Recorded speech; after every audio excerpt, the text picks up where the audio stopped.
আল্লাহ, আমি সইতে পারছি না। আমায় নিয়ে যাও তোমার কাছে। আর বেহায়া বানিও না আমায়।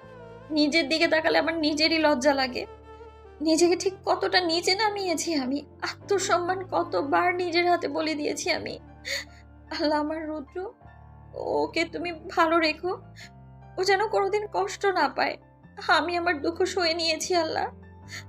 ওকে ওর ভালোবাসার মানুষের সাথে ভালো রেখো। আমার কথা যেন ওর এক ফোঁটাও মনে না পড়ে। ওকে ভোলা আমার পক্ষে সম্ভব না, কিন্তু ও যেন আমায় ভুলে যায়। কোনোদিনও ওর দুঃস্বপ্নও যেন আমায় না আসি। ভালো রেখো আল্লাহ ওকে। বৃষ্টিতে ভেজার দরুন রাতে মায়ার গা কাঁপিয়ে জ্বর এলো। মাহেরা খান চিহ্নিত মুখে চেয়ে আছে মায়ের ঘুমন্ত চেহারার দিকে। ঘুমের ওষুধ দেওয়া হয়েছে ওকে, একটু আগেই ডাক্তার এসে দেখে গেছে। মায়া ছাদ থেকে আসার পর মাহেরা খান তার পিছু পিছু এসেছিলেন। মায়ার তখন কাশতে কাশতে অবস্থা কাহিল, শ্বাসকষ্ট শুরু হয়ে দম বন্ধ হওয়ার উপক্রম। তখনই মুস্তাফিজ খানকে আর্তনাদ করে ডাকেন তিনি। মাহিরা খান কপালে হাত ঠেকিয়ে দেখেন আগুন ন্যায় জ্বর। থার্মোমিটারে জ্বরের পরিমাণ 104 ডিগ্রি। মাহিরা খান চিন্তায় শেষ হয়ে যাচ্ছে। এক্ষুনি যদি মায়া জেগে থাকতো তাহলে রান্নাঘর থেকে গোটা এক খুন্তি এনে ওর পিঠে ভাঙতেন তিনি। পই পই করে মায়াকে মানা করেছিলেন যাতে বৃষ্টিতে না ভেজে। বৃষ্টির পানি ওর সহ্য হয় না, শ্বাসকষ্ট উঠে যায়, প্যানিক অ্যাটাক করে। কিন্তু মায়া যদি তার একটা কথাও শোনে। আরও অসময়ের বৃষ্টি। এখন অসুস্থ হয়ে আবার হসপিটালে না ভর্তি হতে হয়। কত করে সাবধানে থাকতে বলেছিলেন তিনি মেয়েকে, কিন্তু নিজের একটু যদি যত্ন নিত অবাধ্য মেয়েটা। মাহিরা খান মায়ার মাথার কাছে বসে জলপট্টি দিচ্ছেন আর বারবার আঁচল দিয়ে চোখ মুছছেন। কেন তার মেয়েটাকে সবসময় শারীরিক মানসিকভাবে এত কষ্ট পেতে হয় ভেবে পায় না তিনি। আজ পুরো রাতটায় মেয়ের কক্ষে থাকবেন তিনি। মুস্তাফিজ খানকে এক প্রকার জোর করে নিজেদের কক্ষে পাঠিয়েছেন তিনি। নিজের আদরের মেয়েকে ছেড়ে যেতে মন চাচ্ছিল না তারও, কিন্তু এত রাতে তিনি থেকেও কি করতেন। তাই মাহিরা খান পাঠিয়ে দিয়েছেন তাকে। জলপট্টি দিতে দিতে একসময় মায়ার পাশেই ঘুমিয়ে পড়েন তিনি। মাঝরাতে মায়ের ঘুম ভেঙে যায়। ঘুমের মেডিসিনের কারণে ঘুম ভাঙার কথা না, তবুও ঘুম ভেঙে গেছে মায়ার।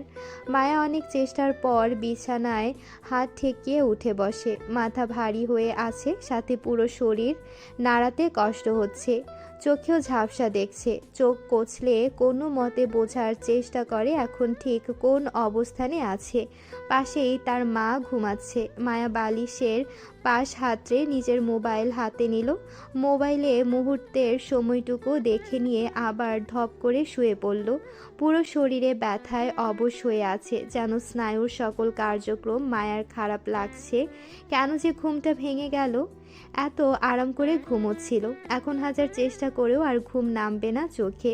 মায়া মোবাইল হাতে নিল একটু সময় কাটানোর জন্য, কিন্তু ফোনের স্ক্রিন পাওয়ারে চোখ খুলে তাকাতে পারছে না ও। মায়া কষ্ট করে দেখার চেষ্টা করলো, কিন্তু চোখ জ্বালার কারণে দেখতে পারল না। বিরক্ত হয়ে মোবাইল রেখে দিতে যাবে তার আগে আজকের তারিখে চোখ পড়ল। ওয়েট, আজকে তো ওদের বিয়ের 1 বছর পূর্ণ হয়েছে। এই দিনেই তো রুদ্রের সাথে ধরে বেঁধে বিয়ের পিঁড়িতে বসেছিল, যাকে বলে ফোর্স ম্যারেজ। মায়ার মনে পড়ল সেদিনের ঘটনাগুলো, অতীতের স্মৃতি মাথায় আসতেই ঠোঁটের কোণে হাসি ফুটে উঠল মায়ার। মায়া আবার উঠে বসলো, কাপা কাপা হাতে চুলগুলো খোপা করে নিল। বিছানা থেকে নেমে কোনো মতে নিজের পা দুটো টেনে নিয়ে গেল পড়ার টেবিলের কাছে। নাক দিয়ে রক্ত বেরোচ্ছে। টিস্যু বক্স থেকে টিস্যু নিয়ে নাকের রক্ত মুছল, তারপর রক্তমাখা টিস্যু ফেলে দিল ডাস্টবিনে। বইয়ের ভাঁজ থেকে নিজের স্কেচ বুক বের করলো। মাথা ঘুরছে, তাই নিজের ব্যালেন্স ধরে রাখার জন্য টেবিলের পাশ ঘেঁষে বসলো। স্কেচ বুকের পাতা উল্টে কাঙ্ক্ষিত ছবিটি আসতেই মায়া যত্নে ছুঁয়ে দিল। চোখে একরাশ মুগ্ধতা ঠিকরে পড়ল। ওর জীবনের সবচেয়ে দামি গুরুত্বপূর্ণ একজন মানুষ রুদ্র। যেদিন টিচারের বিরক্তিকর লেকচারে মায়া মন বসাতে পারছিল না, সেদিন ক্লাসের ফাঁকে লুকিয়ে চুরিয়ে রুদ্রের ছবি এঁকেছিল। মজার ব্যাপার হচ্ছে পুরো ছবিটা আঁকতে রুদ্রের দিকে একবারও তাকাতে হয়নি ওর। যেখানে পুরো রুদ্রের ছবি ও মনের মধ্যে এঁকে ফেলেছে, সেখানে শুধুমাত্র খাতার পাতায় আঁকার জন্য ওর দিকে আবার তাকাতে হবে কেন? কিন্তু স্কেচের কিছু কাজ এখনও থেকে গেছে। করবে করবে করে আর করা হয়ে ওঠেনি। মায়া টেবিল ধরে দাঁড়িয়ে ড্রয়ার থেকে রাবার আর পেন্সিল বের করলো। টেবিলের পাশে বসে স্কেচের এক চতুর্থাংশ আঁকতে শুরু করলো। ওর হাত কাঁপছে, জ্বর উঠলেই ওর প্যানিক অ্যাটাক আসে। নিজেকে ঠিক রাখতে পারে না, নাক মুখ দিয়ে রক্ত বেরোয়, হাত কাঁপে, চোখে ঝাপসা দেখে, মাথা ঘোরায়, বুক ধড়ফড় করে। এসব কষ্ট আজ আর মায়ার উপর প্রভাব ফেলতে পারল না। মনোযোগ দিয়ে ছবি আঁকতে থাকলো। আঁকা শেষ করে উঠে দাঁড়ালো মায়া। স্কেচটা এক হাতে নিয়ে অপর হাতে মোমবাতি আর লাইটার খুঁজে বের করলো। তারপর গুটি গুটি পায়ে বেলকনিতে গিয়ে চেয়ারের উপর বসলো। স্কেচ বুকটা নিজের কোলের উপর রেখে লাইটার দিয়ে মোমবাতি ধরালো। তারপর স্কেচ বুকটা সন্তর্পণে এক হাতে নিয়ে অপর হাতে মোমবাতি ধরলো। মোমবাতি গলে হাতের উপর পড়ছে, কিন্তু মায়ার তাতে কোনো ভ্রুক্ষেপ নেই। ও মিষ্টি হেসে দেখলো রুদ্রের ছবি, ফিসফিসিয়ে বলল, হ্যাপি অ্যানিভার্সারি রুদ্র। তারপর আলতো চুমু খেলো খাতার পাতায়। ছবিটায় হাত বুলিয়ে দিয়ে কণ্ঠে অভিযোগ এনে বলল, কি রে, এভাবে ভুলে গেলি আমাদের বিয়ের দিন? অবশ্য ভুলবি নাই বা কেন? এই বিয়েতে কোনো মাইনেই রাখে না তোর কাছে, কোনো মূল্যই নেই তোর কাছে এই বিয়ের, কিন্তু আমার কাছে তো আছে। আফসোস একটাই, এই দিনে তুই আমার কাছে নেই। তোর সাথে দিনটা উদযাপন করতে পারলাম না আমি। আমার অপেক্ষাগুলো শেষ হয় না রে দোস্ত। আমি তোর অপেক্ষা করি, মনে করি তুই ফিরে আসবি, অথচ তুই আসিসই না। এভাবে আমার ধরা ছোঁয়ার বাইরে কেন চলে গেছিস তুই? এমন আরো অনেক অভিযোগের বুলি আওড়ে ছবিটি শক্ত করে বুকের সাথে জড়িয়ে ধরল মায়া। বুকের মধ্যে স্কেচ বুকটা জড়িয়ে রেখে চেয়ারে হেলান দিয়ে ঘুমিয়ে গেল। সকালের নাস্তা না করে এক্সাম দিতে এসেছে মায়া। ঘুম ভাঙতে দেরি হয়ে গিয়েছিল ওর, তাই নাস্তা না করেই ছুট লাগিয়েছে। মাহিরা খান অনেক বলে কয়েও খাওয়াতে পারেনি ওকে। লিখতে লিখতে মায়া বেঞ্চের উপর মাথা রাখলো। মাথা ঘুরছে, খারাপ লাগছে অসম্ভব। হাতের আঙ্গুলে একটা লেখাও আসছে না। ইনভিজিলেটর মায়ার কাছে এগিয়ে এলেন, জিজ্ঞেস করলেন বেশি খারাপ লাগছে কিনা। মায়া উত্তর দিচ্ছে না, কোনো মতে চোখ বন্ধ করে শ্বাস ফেলছে। ওর আবার জ্বর উঠেছে। ক্ষণে ক্ষণে জ্বরটা এমন মাথাচাড়া দিয়ে ওঠে, অস্থির করে ফেলে ওকে। ইনভিজিলেটর স্যার গিয়ে পাশের রুম থেকে একজন ম্যামকে ডেকে নিয়ে এলেন। ম্যাম এসে মায়াকে ধরল, পানি নিয়ে চোখে মুখে পানি দিলেন। ক্লাসের বিশৃঙ্খল অবস্থা শুরু হলে ধমক দিয়ে চুপ করিয়ে দিল সবাইকে। মায়া কোনো মতে নিজের মাথা তুলল, ম্যামের হাত থেকে পানি নিয়ে পানি খেলো। ম্যাম এসে পিঠে হাত বুলিয়ে জিজ্ঞেস করলো কমন রুম পর্যন্ত যেতে পারবে কিনা। মায়া মাথা নাড়ালো, আস্তে করে বলল যাওয়ার দরকার নেই, একটু বসলেই ঠিক হয়ে যাবে। একটু পর মায়া স্বাভাবিক হলো, টেবিলে মাথা রেখে যতটুকু পারল লিখলো। এক্সাম হল থেকে বেরিয়ে মায়া মাথা নিচু করে আস্তে আস্তে হাঁটছে। গেটের বাইরে গাড়ি পার্ক করে রাখা। হল থেকে এইটুকু পথও মায়ের অঢেল পথ বলে মনে হচ্ছে। পা দুটো চলছে না। বহু কষ্টে গিয়ে গাড়ির সামনে দাঁড়ালো। গাড়ির কাছে গিয়ে গাড়ির দরজা খুলতে যাবে, তখনই কেউ একজন পেছন থেকে হাত ধরে টান দিল। মায়া আগন্তুকের বুকের উপর হুমড়ি খেয়ে পড়ল। বুক থেকে মাথা তুলে চোখ পিটপিট করে তাকিয়ে দেখল রুদ্র উৎকণ্ঠা নিয়ে তাকিয়ে আছে ওর দিকে। মায়া কিঞ্চিত দূরে সরে সোজা হয়ে দাঁড়ালো। রুদ্র দ্রুত বেগে আওড়ালো, কতক্ষণ ধরে ডাকছি তোকে, দাঁড়ালি না কেন? মায়া অবাক হলো। রুদ্র ডাকলো, কিন্তু কখন? ও তো কিছুই শুনতে পায়নি। খুব আস্তে করে বলল, শুনতে পেলেই না দাঁড়াতাম? আমি তো শুনতেই পাইনি, তুই ডাকছিলি কেন? কিছু বলবি? রুদ্র উত্তর না দিয়ে কিছুক্ষণ অস্থির দৃষ্টিতে দেখলো ওকে, তারপর কিছু না বলে শক্ত করে জড়িয়ে ধরল ওকে। মায়া আরেক দফা অবাক হলো। অবাকের চোটে মুখ দিয়ে কথা বেরোলো না ওর। হয়েছেটা কি ছেলেটার? এমন করছে কেন? হুঁশ আসতেই নিজেকে ছাড়াতে চাইলো রুদ্র থেকে। রুদ্র ছাড়লো না, অনেকটা নিজের বুকের সাথে জড়িয়ে ধরে রাখলো মায়াকে। মায়া গুটিসুটি মেরে রুদ্রের বুকের সাথে লেপ্টে থাকলো। দুর্বল হাতে আলতো ধাক্কা দিয়ে সরাতে চাইলো রুদ্রকে, কিন্তু নিজের থেকে ছাড়িয়ে মায়াকে আতঙ্কিত হয়ে কণ্ঠে জিজ্ঞেস করলো, তুই নাকি আজকে এক্সামের হলে অসুস্থ হয়ে পড়েছিলি? হ্যাঁ, তুই কোত্থেকে জানলি? সবাই জেনে গেছে। এক্সামের মাঝে মাঝে টাইমে জানতে পেরেছে 103 নম্বর কক্ষের একজন স্টুডেন্ট নাকি অনেক বেশি অসুস্থ হয়ে পড়েছিল। পরে জানতে পেরেছে সেটা তুই। কি হয়েছে তোর? জ্বর উঠেছে। রুদ্র মায়ের কপালে হাত দিল। এখনো জ্বরের পরিমাণ অনেক বেশি। রুদ্র মায়ের গালে হাত দিয়ে আতঙ্কিত কণ্ঠে জিজ্ঞেস করলো, এত জ্বর উঠলো কি করে? গা পুড়ে যাচ্ছে। নিশ্চয়ই বৃষ্টিতে ভিজেছিস। মায়া ওর থেকে দূরে সরে কাচুমচু মুখ করে দাঁড়ালো। উত্তর দিল না কোনো। রুদ্র যা বোঝার বুঝে গেল। মায়ার দিকে তাকিয়ে ভ্রু কুঁচকে বলল, যখন জানিস এই বৃষ্টিতে ভেজে মাত্র অসুস্থ হয়ে পড়বি, তখন ভিজতে গেলি কেন? মানে নিজের ভালোটুকু নিজে বুঝিস না? মায়া কথা কাটাতে মাথা নিচু করে বলল, আচ্ছা আমি যাই কেমন? সকালে কিছু খাইনি, ক্ষুধা পেয়েছে অনেক। মানে না খেয়ে এক্সাম দিতে এসেছিস, মামুনি তোকে না খেয়ে কি করে ছাড়লো সেটাই ভাবছি। রুদ্র আফসোসের সুরে বলল। মায়া কিছু বলল না। রুদ্র নিজেই আবার বলল, অনেক শুকায় গেছিস, খাস না? চোখের নিচে ডার্ক সার্কেল পড়ে গেছে পোড়াই। কি হয়েছে রে? কি হবে, বেশি খাচ্ছি তো এই জন্যই শুকিয়ে যাচ্ছি।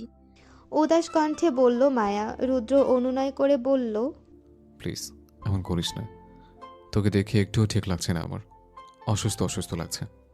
আমি ঠিক আছি, চিন্তা করতে হবে না তোকে। আচ্ছা আমি যাই, হ্যাঁ? ক্ষুধা চোটে আমি দাঁড়াতেই পারছি না।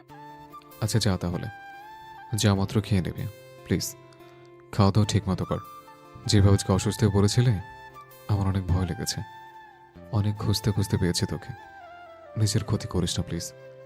তুই তো আবার কোনো কিছু ঠিকঠাক করতে পারিস না। মায়া কিছু না বলে চুপচাপ গাড়িতে উঠল। রুদ্রকে বিদায় পর্যন্ত জানালো না। কিন্তু রুদ্র এগিয়ে এসে গাড়ির দরজা বন্ধ করে দিল। জানালা দিয়ে তাকিয়ে মায়ার মাথায় হাত বুলিয়ে দিল। নরম কণ্ঠে বলল, সাবধানে থাকিস। গাড়ি ছেড়ে দিল। মায়া অক্লিষ্টে ঢোক গেল। যতবারই নিজেকে সামলাতে যায় সে ততবারই ছেলেটা এসে সব কিছু বিগড়ে দেয়। মায়া বদ্ধ কাচের জানালা দিয়ে পেছনে ফিরে রুদ্রকে দেখল। ছেলেটা এখনো দাঁড়িয়ে আছে সেই জায়গায়, নিষ্পলক তাকিয়ে আছে মায়ার গাড়ির দিকে। মায়া তাকিয়ে থাকলো। যতক্ষণ না রুদ্রের অবয়ব অদৃশ্য হয় ততক্ষণ তাকিয়ে থাকলো। নিরিবিলি রাত। মায়া নিজের কক্ষে পড়ে পড়ে ঘুমোচ্ছে। একসাথে 4টা ঘুমের মেডিসিন খেয়ে তারপর ঘুমিয়েছে। এখন আর 1-2টা ঘুমের ওষুধে কাজ করে না। এই কয়েকদিনে এত ঘুমের ওষুধ খেয়েছে মায়া যে এখন আর ঘুমের মেডিসিন নেওয়া ছাড়া ঘুম আসে না। তারপরও আজকে আবার রুদ্রের সাথে দেখা হয়েছে। ভার্সিটি থেকে আসার পর মনে হয় সবারের উপর কল করেছে রুদ্র, কিন্তু মায়া একবারও রিসিভ করেনি। হঠাৎ রুদ্রের এই পরিবর্তন ওর মাথায় ঢুকছে না। যেখানে 25 দিনে রুদ্র একবারও কল করেনি, সেখানে শুধুমাত্র একদিন দেখা হওয়ার পর এত পরিবর্তন। আবার মায়া বাড়াচ্ছে ছেলেটা। মায়া একটু একটু করে নিজেকে শক্ত করেছিল, কিন্তু আবার রুদ্র সব ভেঙে ভেস্তে দিতে এসেছে। রুদ্র সম্পৃক্ত কিছু দেখলেই এখন মায়ার রাগ লাগে, কষ্ট হয়। রুদ্রের ফোনের জ্বালায় মায়া মোবাইল সুইচ অফ করে রেখে দিয়েছে। রাতের খাবার তাড়াতাড়ি খেয়ে ঘুমের ওষুধ খেয়ে ঘুমিয়েছিল, যাতে রুদ্রের কল ধরতে না হয়। যদি আজকে রাতে ঘুম না আসতো তাহলে নির্ঘাত পুরো রাত কেঁদে কাটাতে হতো মায়ার। রুদ্র দেয়ালের পাঁচিল টপকে খান মঞ্জিলে ঢুকলো। মাটির ঘাস মারিয়ে চুপি চুপি হাঁটতে থাকলো। দারোয়ান নিজের ডিউটি বাদ দিয়ে নাক ডেকে ঘুমাচ্ছে। রুদ্র হাঁটা থামিয়ে দারোয়ানের সামনে কোমরে হাত দিয়ে দাঁড়ালো। এই ব্যাটাকে নিশ্চয়ই মাইনে দিয়ে ঘুমানোর জন্য রেখেছে, নয়তো আজ পর্যন্ত যতবার রাতে এসেছে ততবার একে ঘুমন্ত অবস্থায় পেয়েছে। কিন্তু চোর আসলেও মনে হয় না কিছু চুরি করতে পারবে। এর নাক ডাকার আওয়াজে এমনিতেই পালাতে হবে। রুদ্রের মন চাইল এর নাক চিপে ধরতে, কিন্তু নিজের এই অগাধ ইচ্ছেকে চাপিয়ে রাখলো রুদ্র। এখনও স্বাভাবিকভাবে আসেনি। এ যদি ওকে চোর ভেবে চিৎকার শুরু করে তাহলে তো সমস্যা হয়ে যাবে। রুদ্র মায়ের বেলকনির সামনে গিয়ে পাইপ বেয়ে উপরে উঠল। বেলকনির দরজা পুরোটাই খোলা। আরে, এই তো মেঘ না চাইতেই জল, রুদ্র মনে মনে ভাবল। রুদ্র পা টিপে টিপে কক্ষে প্রবেশ করলো। মায়াকে ঘুমোতে দেখে ওর কাছে এগিয়ে গেল। হাঁটু ভাঁজ করে বসলো মায়ের মুখ বরাবর। কাঁধ সমান চুলগুলো এলোমেলো হয়ে মুখের উপর পড়ে আছে। মুখের সামনে আসা চুলগুলো রুদ্র আলতো হাতে সরিয়ে দিল। চুলে হাত বুলিয়ে দিল, পাছে মায়া টের না পায়। চোখের নিচে কালো দাগ পড়ে গেছে মেয়েটার। আগের থেকে শুকিয়ে গেছে অনেকটা। ঠোঁট দুটো শুকিয়ে চৌচির, চোখের পাতা ফুলে আছে। রুদ্রের মন খারাপ হয়ে গেল ভীষণ। অক্লিস্টে ঢোক গিলল। মেয়েটা দুদিন পর পরই অসুস্থ হয়ে পড়ে। জ্বর হলে তো আর কথাই নেই। একটু যদি যত্ন নেয় নিজের শরীরের। রুদ্র দুহাত বিছানায় রেখে তার উপর থুতনি রাখল। ঘুমন্ত মায়াকে উদ্দেশ্য করে বলল, অনেক বেশি কষ্ট দিয়ে ফেলেছি তোকে, তাই না? কি অবস্থা করেছিস নিজেকে তো ভালোবাসতে পারলি না, আমাকে কি ভালোবাসবে? আমি জানি অনেক খারাপ আমি, কিন্তু এই খারাপ মানুষটাকে কেন এইভাবে ভালোবাসলে মায়া? তোর এই ভালোবাসার বিনিময়ে তো কষ্ট ছাড়া কিছুই দিতে পারিনি তোকে। তুই আমার জন্য অপেক্ষা করেছিলে এই 25 দিনে, নিশ্চয়ই অনেক কেঁদেছিস তুই, তাই না? মায়া, বিশ্বাস কর, অনেকবার নিতে আসতে চেয়েছি তোকে, অনেকবার কল করতে চেয়েছি। কীভাবে যে খারাপ লাগলো আমার, কিন্তু পারিনি আসতে। কোন মুখে আসতাম? আর তোর যেহেতু অভিমান তো আমি জানি, তুই যে কখনই আমার সাথে ফিরে যেতি না সেটাও জানতাম, কিন্তু এতটা অসুস্থ হয়ে পড়বি সেটা বুঝিনি রে। আমি তোকে ছাড়া থাকতে পারছি না, কেমন যেন শূন্যতা চারদিকে, খালি খালি লাগছে সব কিছু। তুই অনেক প্ল্যান করে তোকে তুলে নিয়ে যেতে হবে। তুই যে সোজা পথে যাবি না সেটা আমি জানি। রুদ্র চেয়ে থাকলো মায়ের ঘুমন্ত মুখের দিকে। ঘুমন্ত মায়ের গালে একটু হাত ছোঁয়াতে মন চাইল রুদ্রের, কিন্তু ছুঁতে পারল না। মনের ভেতরের অনুতাপ, অনুশোচনা যে তা হতে দিচ্ছে না। কেটে গেছে 7 দিন। মায়া কিছুটা সুস্থ হয়েছে এই কয়েকদিনে। মুস্তাফিজ খান ড্রয়িং রুমে বসে খাইয়ে দিচ্ছেন মেয়েকে। আজ অফিসে যাননি তিনি। মায়া সোফায় বসে আছে আর তিনি খুবই যত্নের সহিত লোকমা তুলে পরোটা খাইয়ে দিচ্ছে ওকে। দুজন গল্প করছে নিজেদের মতো। মাহিরা খান কফিতে চুমুক দিচ্ছে আর বাবা মেয়ের কাহিনী দেখছে। মায়া খাওয়া শেষ করে মাহিরা খানকে উদ্দেশ্য করে বলল, আম্মু জানো, আমার মনে হচ্ছে বাসায় চোর ঢুকেছে কয়েকদিন ধরে। কি বলো? চোর কিভাবে ঢুকবে? মাহিরা খান কপাল কুঁচকে বললেন, জানি না, কিন্তু আমার প্রতি রাতেই মনে হয় কেউ আমার রুমে ঢোকে, কিন্তু আমি ঘুমের জন্য চোখ খুলতে পারি না। যদি চোর ঢুকতোই তাহলে কিছু না কিছু চুরি তো অবশ্যই করতো, কিন্তু বাড়িতে কিছুই তো চুরি যায়নি। চোর নিশ্চয়ই এমনি এমনি আসবে না। মুস্তাফিজ খান চিহ্নিত হয়ে বললেন। মাহিরা খান মায়াকে উদ্দেশ্য করে বললেন, সেটাই তো, আমার মনে হয় জ্বরের কারণে তুমি হ্যালুসিনেশনে ভুগছো। এক্সামের জন্য টেনশন করা একটু কমাও। হয়তো। মায়া চুপ হয়ে গেল। মাহিরা খান উঠে কিচেনে চলে গেলেন। কেউই আর কোনো কথা বলল না। মাহিরা খানের ফোন বাজছে। উনি কিচেন থেকে চিল্লিয়ে বললেন, মায়া কি কল করেছে দেখো। আমি নিয়ে আসছি। মায়া কক্ষে গিয়ে ফোন নিয়ে এসে বাবার পাশে বসলো। ফোনের স্ক্রিনে রাফানা চৌধুরীর নাম্বার ভাসছে।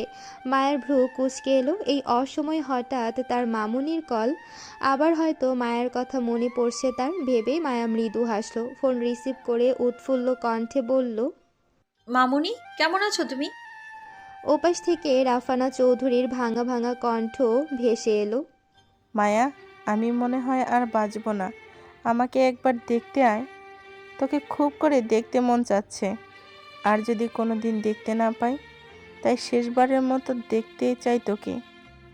মায়া যতটা উৎফুল্লতা নিয়ে ফোন রিসিভ করেছিল তার সবটাই হারিয়ে গেল। আতঙ্কিত কণ্ঠে রাফানা চৌধুরীকে বলল, মামুনি, কি হয়েছে তোমার? এইভাবে কেন বলছো? কিন্তু ওপাশ থেকে কোনো উত্তর এলো না। মুস্তাফিজ খান মেয়ের আতঙ্কিত কণ্ঠ শুনে চিহ্নিত স্বরে জিজ্ঞেস করলেন, কি হয়েছে প্রিন্সেস, এমন করছো কেন? বাবা, মামুনি, মামুনির কিছু একটা হয়েছে। আমার শেষবারের মতো দেখতে যেতে বলছে, তারপর আর কিছু বললো না। মায়ের আতঙ্কে কণ্ঠ রোধ হয়ে আসছে। মুস্তাফিজ খান মেয়েকে শান্ত করার চেষ্টা করেন। মাহিরা খান দুজনের কথা শুনে রান্নাঘর থেকে ছুটে আসেন। মায়ার বুক কাঁপছে। কি হয়েছে মানুষটার কে জানে। মায়া নিজের বাবাকে উদ্দেশ্য করে বলল, বাবা, আমায় ওই বাড়ি নিয়ে চলো, মামুনি কিছু একটা হয়েছে। কি হয়েছে রাফানা আপার? মাহিরা খান দুজনের উদ্দেশ্যে বললেন। মুস্তাফিজ খান সব বুঝিয়ে বললেন তাকে। তারপর মায়াকে উদ্দেশ্য করে বললেন, তুমি গিয়ে আগে ব্যাগ গোছাও মায়া, তারপর গাড়িতে গিয়ে বসো, আমি চাবি নিয়ে আসছি।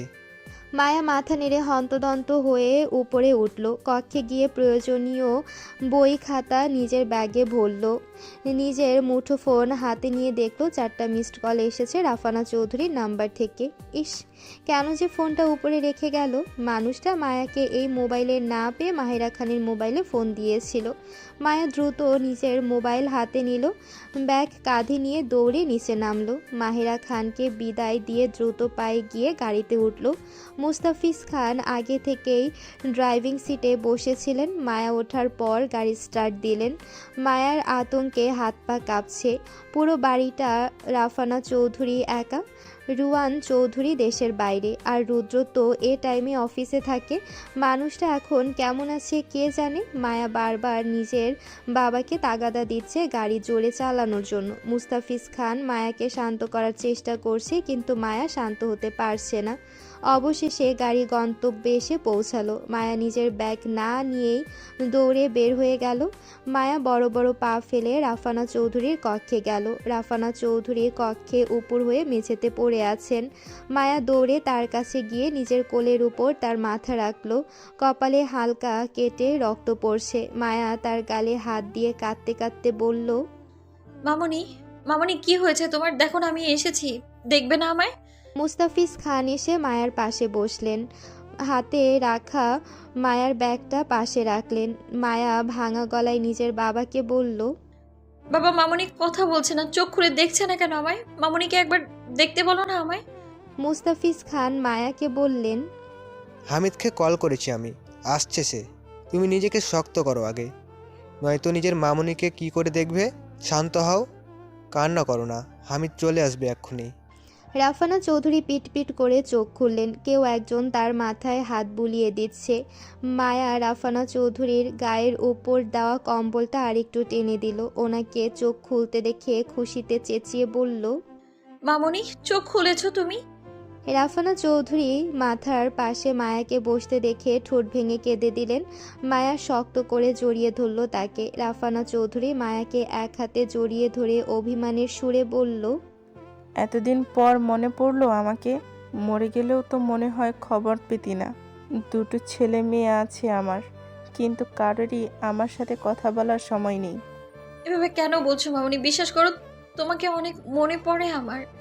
কিন্তু তুমি এটা কি করলে? নিজের খেয়াল কেন রাখলে না? খেয়াল রেখে কি করব? কেউ আছে আমার, কারোই তো আমার সাথে থাকার ইচ্ছে নেই। পুরোটা দিন কার একা থাকতে ইচ্ছে করে? এমন করে কেন বলছো? আচ্ছা, অনেকগুলো সরি তোমায়। আর এমন করব না আমি। সবসময় ফোন করবো আমি তোমায়। দুজনের এসব কথার মাঝে মুস্তাফিজ খান আর হামিদ ইয়াসির কিছু নিয়ে আলোচনা করতে করতে কক্ষের ভেতরে ঢুকলেন। রাফানা চৌধুরী তাদের দেখে উঠে বসতে চাইলেন, কিন্তু মাথা ব্যথার কারণে উঠে বসতে পারলেন না। তার কপালের একপাশে কাটা জায়গায় ছোট ব্যান্ডেজ লাগানো। মায়া তার মাথায় কাপড় দিয়ে দিল, তাকে আটকে দিয়ে উঠে বসতে দিল না। মুস্তাফিজ খান বাধা দিয়ে বললেন, ওঠার দরকার নেই ভাবি। এখন কেমন লাগছে আপনার? জি, ভালো লাগছে এখন। আমার মেয়েটাকে দেখেই শান্তি লাগছে। কিছু নিয়ে চিন্তা করেছেন মনে হয়। প্রেশার তো একেবারে লো হয়ে গেছিল। না না, তেমন কিছু না। মাঝে মাঝে এভাবে প্রেশার লো হয়ে যায়। ব্যালেন্স রাখতে না পেরে মেঝেতে পড়ে গিয়েছিলাম। আপনারা দাঁড়িয়ে কেন? বসুন না। বসতে পারবো না ভাবি, পেশেন্ট দেখার টাইম হয়ে গেছে। মোস্তাফিজের কল পেয়েই তাদের ফেলে চলে এসেছি। এবার আমাকে যাওয়ার অনুমতি দিন। হামিদ ইয়াসির নম্র কণ্ঠে বললেন, হে কি, কিছু মুখে না দিয়ে চলে যাবেন? আজ তো সবাইকে কাজে আসতেও মানা করে দিয়েছি। মায়া, একটু চা দিতে পারবি ওনাদেরকে? অবশ্যই মামনি, কেন পারবো না? আঙ্কেল তুমি বসো না, আমি এক্ষুনি গিয়ে চা বানিয়ে আনছি। হামিদ ইয়াসির মানা করলেন, বললেন, তোমার শুধু শুধু কষ্ট করার দরকার নেই। তুমি তোমার মামনির পাশে থাকো। আমার ইমিডিয়েটলি হসপিটালে যেতে হবে, আর একদিন এসে তোমার হাতে বানানো চা খেয়ে যাব। হামিদ ইয়াসির সবার থেকে বিদায় নিয়ে চলে গেলেন। মুস্তাফিজ খান সাইড টুলে বসে মায়া আর রাফানা চৌধুরীর সাথে টুকটাক কথা বলছেন। তখনই রুদ্র কোত্থেকে দৌড়ে এসে কক্ষে ঢুকলো। তিনজনে একযোগে অবাক হয়ে তাকালো তার দিকে। তিনজনের তাকানোর ধরন দেখে রুদ্র থতমত খেলো। মায়া উঠে দাঁড়িয়ে রাগী গলায় বলল, এতক্ষণে আসার সময় হলো তোর? মামনি কতবার তোকে কল দিয়েছে জানিস? রুদ্র ভেজা গলায় বলল, আমি মিটিংয়ে ছিলাম, তাই মোবাইল সুইচ অফ করে রেখেছিলাম। আমার মোবাইল এখনও অফ। বাইরে হামিদ আঙ্কেলের সাথে দেখা হওয়ার পরে আম্মুর অসুস্থতার কথা জানতে পেরেছে। রুদ্র দ্রুত পায়ে এসে রাফানা চৌধুরীর কাছে বসলো। পাশে বসে তার হাত ধরে বলল, আম সরি আম্মু, আমি বুঝতে পারিনি যে তুমি এতটা অসুস্থ হয়ে পড়বে। বিশেষ করো, আমি তোমার কলও দেখতে পাইনি। তারপর কপালের কাটা জায়গায় আলতো হাত ছুঁয়ে বলল, কতটা কেটে গেছে, অনেক ব্যথা পেয়েছো তাই না? রাফানা চৌধুরী রুদ্রের মাথায় হাত বুলিয়ে দিলেন। রুদ্রের চোখে পানি টলমল করছে। মুস্তাফিজ খান রুদ্রকে উদ্দেশ্য করে বলল, তোমার আম্মুর প্রেশার লো হয়ে গেছিল, মাথা ঘুরে পড়ে গেছিল, তাই কেটে গেছে। থ্যাঙ্কস বাবাই, তোমরা সময় মতো না আসলে কি যে হতো। রুদ্র কৃতজ্ঞতা নিয়ে বলল। থ্যাংক ইউ দিও না ইয়াংম্যান, এটা আমার কর্তব্য। কিছু সময় নীরবতায় কেটে গেল। মুস্তাফিজ খান নীরবতা ভেঙে বললেন, এবার আমার যেতে হবে, অনেকক্ষণ তো থাকলাম, রাত হয়ে আসছে। রুদ্র অনুরোধ করে বলল, রাতের খাবারটা খেয়ে যাও। সম্ভব না, তোমার মামুনি একা আছে বাড়িতে, আবার আসবো তোমার মামুনিকে নিয়ে। তারপর মায়াকে উদ্দেশ্য করে বলল। তুমি কি এখন আমার সঙ্গে যাবে নাকি থাকবে এখানে? মায়া রাফানা চৌধুরীর দিকে তাকিয়ে মিনমিন করে বলল, তোমার সাথেই যাব। চলে যাবি মানে? যদি চলেই যেতেই হয় আর আসলি কেন? অসুস্থ মাকে ফেলে চলে যাবি? তুই আমাকে নিজের মা না ভাবলেও আমি তোকে নিজের মেয়ে ভাবি। কোথাও যাচ্ছিস না তুই? রাফানা চৌধুরী কাট কাট কণ্ঠে বললেন। মায়া সাফাই গাওয়ার সুরে বলল, মামুনি, তুমি আমার মা। আই প্রমিস প্রতিদিন ভার্সিটি থেকে এসে আগে তোমাকে দেখে যাব। কিন্তু এখন আমায় যেতে হবে, আমার এক্সাম শেষ হলে একবারের জন্য চলে আসবো আমি। হ্যাঁ, না, কোনো কথা শুনতে চাই না আমি। মেয়েদের বিয়ের পর অতদিন বাপের বাড়িতে থাকতে নেই। এখন এটাই তোর বাড়ি, এই বাড়িতেই থাকতে হবে তোকে। যদি চলে যাস তাহলে কোনো দিন আমার সাথে আর কথা বলবি না। মায়া উত্তর দিতে পারল না। আমতা আমতা করে কিছু বলবে তার আগেই মুস্তাফিজ খান বলল, এভাবে যখন বলছে তোমার মামুনি, তখন থেকে যাও। একা বাড়িতে থেকে নিশ্চয়ই ভালো লাগবে না, তুমি থাকলে অন্তত কারো সঙ্গ পাবে। সেটাই তো। রুদ্র ফটাফট বলল। মায়া কোনা চোখে তাকালো ওর দিকে, কঠোর স্বরে বলল, আমি যাব বাবা, থাকবো না এখানে, আমার এক্সাম। রাফানা চৌধুরী কান্নাকাটি শুরু করলেন। উনি মায়াকে যেতে দেবেন না। মায়াকে ছাড়া ওনার ভালো লাগে না, অসহায় লাগে নিজেকে। মুস্তাফিজ খান মেয়েকে বোঝালেন। রাফানা চৌধুরী বাচ্চাদের মতো মায়ার আঙ্গুল ধরে রেখেছে, ছাড়ছে না কোনো মতেই। মায়া দুর্বল হয়ে গেল ওনার কান্নায়, শুধু ওনার দিকে তাকিয়ে হার মেনে নিল। আচ্ছা তাহলে এবার আমি যাই, দেরি হয়ে যাবে নয়তো। বলেই মুস্তাফিজ খান বাইরে চলে গেলেন। রুদ্র এগিয়ে দিতে গেল তাকে। রুদ্র ফিরে এসে তার মায়ের কাছে বসলো। আবার মায়ের দিকে তাকিয়ে দেখলো সে ছোট ছোট চোখে তাকিয়ে আছে ওর দিকে। রুদ্র ঠোঁট টিপে হাসতেই মায়া ভেঙচি কাটলো। রাফানা চৌধুরী দুজনকে উদ্দেশ্য করে বলল, এবার তোরা রুমে গিয়ে রেস্ট নে, আমি একটু ঘুমাই। মায়া রাফানা চৌধুরীর কথায় সায় জানিয়ে উঠে দাঁড়ালো।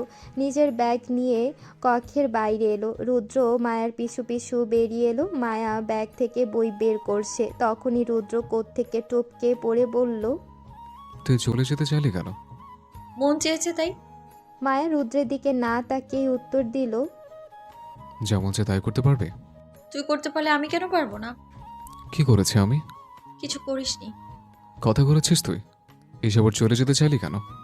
রুদ্র উৎকণ্ঠা নিয়ে জিজ্ঞেস করলো, এসেছি মামুনির জন্য, আর অন্যের বাড়িতে থাকতে যাব কেন? তাই চলে যেতে চেয়েছিলাম, কিন্তু মামুনির জন্য পারলাম না।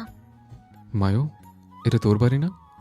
রুদ্র অবাক হয়ে জিজ্ঞেস করলো। মায়া মলিন হেসে বলল, না রে, এটা তোর বাড়ি, এখানে আমার কোনো অধিকার নেই। যদি থাকতো তাহলে আমাকে বাড়ি থেকে বের করে দিতে পারতি না? এখন হয়তো তোর বিরক্তি কমেছে, কিন্তু আমার ভয় লাগছে আবার কখন তোর বিরক্তি শুরু হয় আমার উপর, আর আবার তুই বাড়ি থেকে বের করে দিস আমায়। নিজের বাড়ি থাকতে অন্যের বাড়িতে এভাবে ছ্যাঁচড়ার মতো পড়ে থাকার কোনো মানেই হয় না। রুদ্র থমকে গেল, উদ্বিগ্ন কণ্ঠে আওড়ালো, বের করে দিয়েছি তোকে, এত বড় কথা তুই বলতে পারলি? হ্যাঁ, আমি তো শুধু একটু সময় চেয়েছিলাম। সময় দিয়েছি তো তোকে, আরো বেশি সময় দেওয়ার জন্যই তো চলে যেতে চেয়েছিলাম। মায়ো, আমি জানি আমি অনেক খারাপ বিহেভ করেছি তোর সাথে, যার কোনো ক্ষমা হয় না। কিন্তু আমার যদি অনেক কিছু বলার আছে, আগে শোন, তারপর নয় বিচার করিস আমার। মায়া হাসলো, হেসে বলল, আমি কে হই তোর বিচার করার রুদ্র? কেউ হই আমি? আমি তো কেউ না। তোর জন্য আমি আমার সব কিছু শেষ করে দিলেও তুই আমাদেরকে গোনাই ধরিস না। আচ্ছা বাদ দে এসব, আমার ফ্রেশ হতে হবে, যাচ্ছি আমি কই যাবি? অন্য রুমে। অন্য রুমে কেন? থাকার জন্য। ঘুমাবো কই নয়তো। আজীব, যেখানে আগে ঘুমোতি সেখানে? এই রুমে তো থাকতে, তাই না? তবে অন্য রুমে যাবি কেন?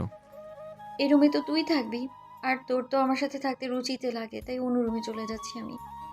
মায়া যেতে ধরলেই রুদ্র মায়ার হাত শক্ত করে আঁকড়ে ধরল। মায়া ভাঙা গলায় বলল, প্লিজ এমন করিস না। আমার কথাগুলো একটু শোন। আর কখনো তোর সাথে এমন করবো না আমি, প্রমিস। কিন্তু ওকে নিজেকে এক্সপ্লেন করতে তো দে। তারপর না হয় আমাকে ধরে মারিস। প্লিজ, এটা সুযোগ দে সব কিছু বলার। সরি তো। Sorry for what? আমায় শেষ করে দেওয়ার জন্য? ভেতরে ভেতরে আমাকে মেরে ফেলার জন্য? আমার অনুপস্থিতিতে আরেকটা মেয়েকে যত্ন করার জন্য? আমাকে দেখিয়ে দেখিয়ে আরেকটা মেয়ের সাথে ভালোবাসা দেখানোর জন্য? 25টা দিন আমার একটু খবর না নেওয়ার জন্য? কিসের জন্য সরি বল আমায়? এতগুলো দিন যে আমাকে ছাড়া কাটিয়ে দিতে পারে, যার একবার আমাকে মনে পর্যন্ত পড়ে না, একটু খোঁজ পর্যন্ত নেয় না যে সে সারা জীবনেই থাকতে পারবে আমায় ছাড়া। একবার খবর পর্যন্ত নিশ্চিত তুই আমার, আমি বেঁচে আছি কিনা মরে গেছি, আমাকে মেরে ফেলেছিস তুই। একটা মানুষকে খুন করার পর তুই তাকে সরি বলছিস রুদ্র? তোর লজ্জা করছে না? রুদ্র অসহায় দৃষ্টিতে তাকিয়ে থাকলো মায়ার দিকে। ওর চোখে থই থই অশ্রু উপচে পড়বে যে কোনো সময়। মায়া এতক্ষণে চোখ তুলে তাকালো রুদ্রের দিকে। রুদ্র গভীর চোখে চেয়ে আছে, দু চোখে মায়াকে কিছু বলতে চাওয়ার তীব্র আকাঙ্ক্ষা। মায়া যত কষ্ট করে, যত সময় নিয়ে নিজের মনটা শক্ত খোলসে আবৃত করেছিল, তা যেন মুহূর্তেই ভেঙে চূর্ণ বিচূর্ণ হয়ে যাবে। মায়া হাজার চেয়েও শক্ত রাখতে পারছে না নিজেকে। মানুষটার সামনে যে ও বরাবরই হেরে যায়, হাজার চেষ্টা করেও শক্ত থাকতে পারে না। আচ্ছা, আরেকটা সুযোগ দিলে কি ও আবার কষ্ট পাবে? আবার হৃদয়টা খণ্ড বিখণ্ড হয়ে ভেঙে যাবে? রুদ্র এসব ব্যবহার কি শুধুই সাময়িক, নাকি আবার বদলে যাবেও? বদলে না গেলেও যে মানুষটা ওকে মরে যেতে বলতে পারে, বেঁচে থাকতে তার সঙ্গ নিয়ে থাকা যায়, নিজের আত্মাকে আর কতটা কষ্ট দেবেও, আর কতভাবে অপমান করবে নিজের সত্তাকে। টবের গোলাপ গাছগুলোতে পানি দিচ্ছে মায়া। বেলকনিতে রং বেরঙের বিভিন্ন জাতের গোলাপের গাছ লাগানো। সবগুলো চারা মায়া নিজেই শখ করে লাগিয়েছিল, কিন্তু পানি না দেওয়ার দরুন সব গাছ নেতিয়ে গেছে। মায়া এতদিন বাড়িতে ছিল না, তাই পানি দেওয়ার সুযোগ হয়নি। পাশেই রুদ্র কাচুমাচু হয়ে দাঁড়িয়ে আছে। কিছুক্ষণ অতিবাহিত হতেই রুদ্র মিনমিন করে বলল, গাছগুলোতে পানি দেওয়া উচিত ছিল। আসলে এত ব্যস্ত ছিলাম যে পানি দেওয়ার খেয়ালই ছিল না। আরে বাদ দে, যেখানে একটা বছর এক ছাদের তলায় থেকে আমার প্রতি বিন্দু পরিমাণ মায়া আসলো না তোর, সেখানে আমার গাছের জন্য তোর কনসার্ন আমি কোত্থেকে আশা করবো বল? একটা জীবিত মানুষকেই নিজের কথার আঘাতে জলজ্যান্ত মেরে ফেলার চেষ্টা করছিস তুই। সেখানে গাছ মরে যাওয়া কি খুব বড় ব্যাপার না তো? মায়া মুচকি এসে বলল। রুদ্র অসহায় দৃষ্টিতে তাকালো, আকুল হয়ে বলতে চাইল কিছু, কিন্তু এর উত্তরে কিছু বলতে পারল না, মুখ নেই যে। মায়া গাছে পানি দেওয়া শেষে উঠে দাঁড়ালো, রেলিংয়ের সাথে হেলান দিয়ে রুদ্রকে উদ্দেশ্য করে বলল। কি যেন বলবি বলেছিলি? রুদ্র অগ্রাহ্য করল মায়ার প্রশ্ন, বলল, তুই অনেক রেগে আছিস আমার ওপর, তাই না? ওমা, রেগে কেন থাকবো? রেগে থাকার মতো তো কিছু হয়নি। রুদ্র আরেকটু এগিয়ে এলো মায়ের দিকে, নরম স্বরে বলল, রেগে আছিস তো? তুই যখন রেগে যাস আমার উপর, তখন একদম শান্ত ব্যবহার করিস, যেন কিছুই হয়নি।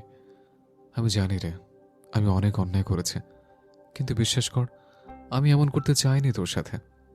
তোর সাথে খারাপ বিহেভ করতে চাইনি আমি।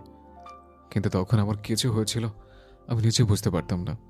আমি সবসময় নিজেকে বোঝাতাম যে তোর কোনো দোষ নেই, তারপরে এমন কেন করছে তোর সাথে। কিন্তু তুই সামনে এলে সব ভুলে যেতাম। আমাকে দেখে রাগ উঠতো তোর?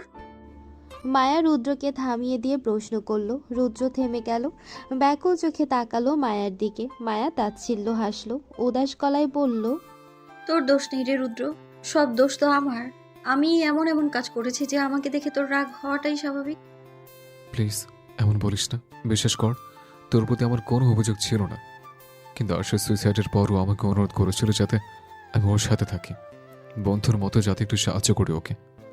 অনেকে আমাকে দেখে শান্তি পায়।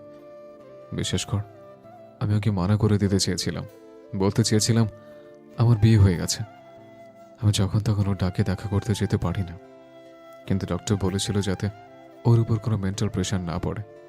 ও যা চায়, যা করতে চায়, তাই যেন দেওয়া হয় ওকে।